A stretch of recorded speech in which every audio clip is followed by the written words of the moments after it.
Hey, Christina here from Hey Christina Mac, formerly Pocketful Letters. Last summer, thanks to my friend Wendy Keller Art, you can check her out on Instagram, I got into painting lemons with oil paints. That made me really want to explore lemons with watercolor as well. So after playing around and experimenting, I'm here to show you how to do it with watercolors. The first thing you need is a reference photo as well as your supplies.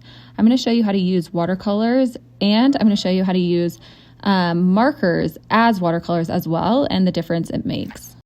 So grab these items beforehand or watch and then grab them after. The free reference photo I got was from unsplash.com. Here are the watercolor paints I'm going to use, and here are the markers, the watercolor brushes, and some water. Let's check out our reference photo. Here on the left side is the dark shadows, and on the right you can see the sun or the light is touching the right side. So let's draw it out on the paper. Okay, the shape of a lemon is in almost oval shape with those little nodules at the end where the leaf attaches. I'm using a watercolored colored pencil to make my sketch. That way when the water and the watercolor goes on top, the sketch blends in with the watercolor and I don't get those pencil lines that some paintings get when you're using a lead pencil.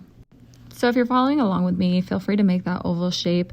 It's not a perfect oval. You can, sketch it out however you please, but this is just me right here sketching it out, and I'm going to add that little nodule at the bottom, and I like to add a couple different, layers to make sure it's the exact size I want. If you're using a lead pencil, I would erase those lines at the end. That way they don't stick around when you apply the watercolor. Because of time, I'm going to speed up this process right here. I'm marking off where the light is and I'm marking off where the shadow is. That way I can show you guys more easily the lights and the darks. I'm going to paint out my background first. The background I'm going to make black, but I want some colors of a lighter purple to peek through the back. You'll see it comes together at the end perfectly. But for now, I'm going to combine some purple and white watercolor to make an almost light purple.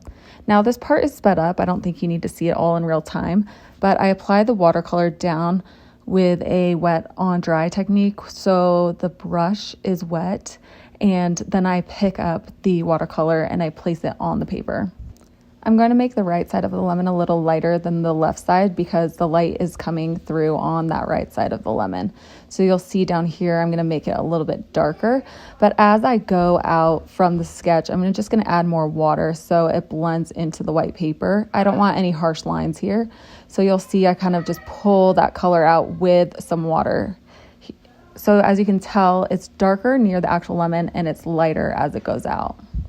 Okay, something I learned from Wendy when she was teaching me oil painting is to combine the complementary color of the lemon, which in this case is purple, and place it down first as the shadow. So I'm using that technique for my watercolor, which I honestly haven't seen many people do. I put the purple down first, and I'm going to do a darker purple. So you can tell I just bring in that dark color, and with the water I pull it out to the lighter areas. So it's not going to be exactly dark in that whole entire space. It's going to be dark around the edges, and then I'm going to pull it out to be lighter with water. So every time you see the purple getting lighter, it's because I'm adding more water to my brush. Anytime you see it getting darker, I'm placing more color or pigment onto the brush. So right here I'm adding more water and I'm blending it into that lighter area as we go out. The next color I'm going to add is some burnt orange to my lemons. I like the look of some burnt orange peeking through because lemons aren't necessarily just all white.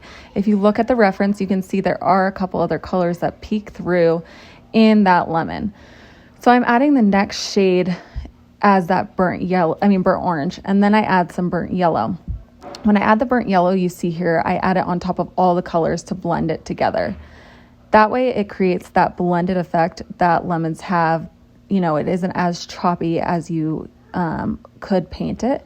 So as long as I keep layering those lighter colors on top, I get that blended effect. So here I bring in that canary type yellow and I add it to the lighter spots where the sun peeks through.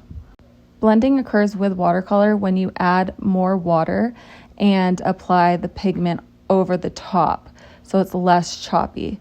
You can see the parts where there isn't as much water, where the brownish yellow and that light yellow come together. And I really love that effect here, but Otherwise, on the top and the very, very bottom, it's more blended. Now, I don't want my watercolor pencil to show through, so I do blend a little bit more water to get rid of that harsh line and bring it all together. Next, I'm going to take my jelly roll and I'm going to add it on top of the light area to create those light effects. I love the jelly roll because it's very opaque and it doesn't blend in with the paper. At first, I kind of applied it when my watercolor painting was still a little damp. I recommend you drying it first. That way the white does stick on it a little bit more. You'll see on this final dots that I do right here, it was on a drier paper, so it is more opaque. If it's wet, it kind of blends a little into the painting. I'm going to add some brown dots to the darker side. I like on the reference photo how you can see the texture. This isn't necessarily something you have to do. This is very personal preference. I didn't do any of these to the oil paintings you saw at the beginning. But with this watercolor, I did want to add a little bit of a texture look because in the white area, I did add that white texture. So I feel like this brings it all together when I added this little texture area here. So again, this is just brown paint, very damp and applied. So here it is all together. I've been loving black on the background of lemons. I think it makes the lemons stand out. If you go to one of my latest Instagrams, you'll see that I do a black background for a heap of lemons. But also at the same time, I want this purple to show through. So I'm going to use more of a drier brush. When I apply the black around the lemon, I have more water, but as I bring it out to the exterior, the brush is more dry and creates more of that scratchy effect. So you can see that purple in the background. To have less of a harsh line, I apply a little bit more water, and this is the final effect. Okay, now I'm going to show you how to do it with watercolor markers. I'm not going to cover it as in depth because it's basically the same principle, but I'm using Karen markers for this. You can use Tombow or Crayola or whatever you want, but I put the color down on a ceramic plate and I essentially do the same thing you saw me do with the watercolor, and I apply it in the same way. The pens don't move around as much as watercolor does, so it creates that more stagnant effect. As you can see here, it's not as blended, but if you keep adding layers, you can get more of a blended effect. For each of the colors I laid down, I did that effect from the beginning. I place the color on the plate and I pick it up with the paintbrush. I add a little bit of detail, so up here I'm adding a little bit of a brown because in that reference photo it had the brown. And then I'm going to do the same effect with the background, so with the black. It's less scratchy with the watercolor markers because there's not as much pigment that gets picked up, but I still love how the pink can show through that black look as well. The last thing you're going to do is add the details with the Sakura jelly roll. This jelly roll, like I said, is very opaque and it creates that awesome effect. So here are the two paintings side by side. You can do whichever one you want. This one was with marker on the right, and on the left it was with watercolor.